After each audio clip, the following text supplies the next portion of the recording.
La clé du mystère se situe-t-elle parmi les habitants du village du Haut-Vernay, où le petit Émile s'est volatilisé le 8 juillet dernier?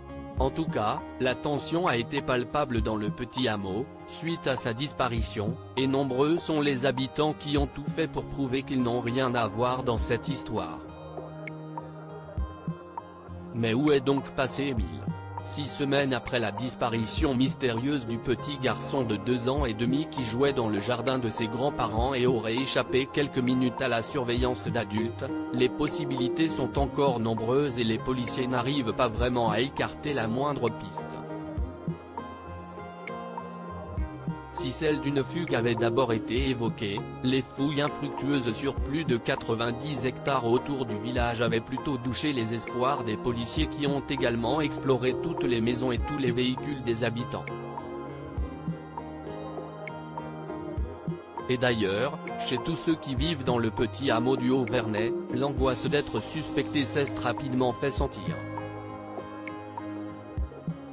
Comme il le racontait aux Parisiens, le 13 juillet dernier, certains se sont alors assurés d'avoir un alibi pour l'après-midi du 8 juillet. Le 8, j'étais à Digne, je faisais de l'essence. Et mon ticket de carte bleue, marqué à 17h30, je le garde, avait par exemple affirmé un habitant du coin, qui expliquait avoir été conseillé par un ancien policier qui sait probablement ce que recherchent aujourd'hui les gendarmes au Haut-Vernay.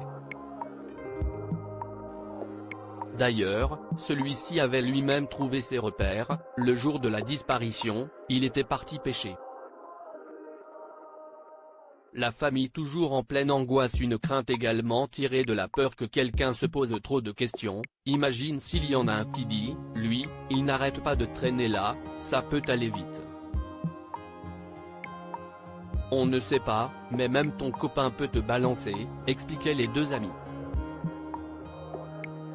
Pour le moment, heureusement pour eux, si tout le monde a bien sûr été interrogé, personne n'est considéré comme un suspect.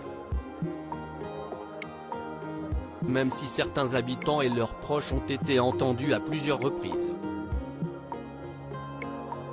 Bien sûr, pour la grande famille du petit garçon, cette interrogation constante est bien plus difficile.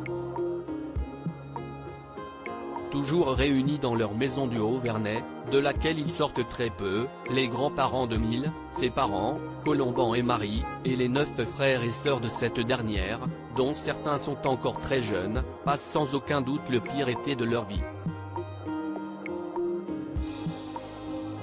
Réunis par la prière et la foi, cependant, ils se soutiendraient beaucoup par la religion, au point d'être parfois qualifiés de sectaires par certains de leurs voisins.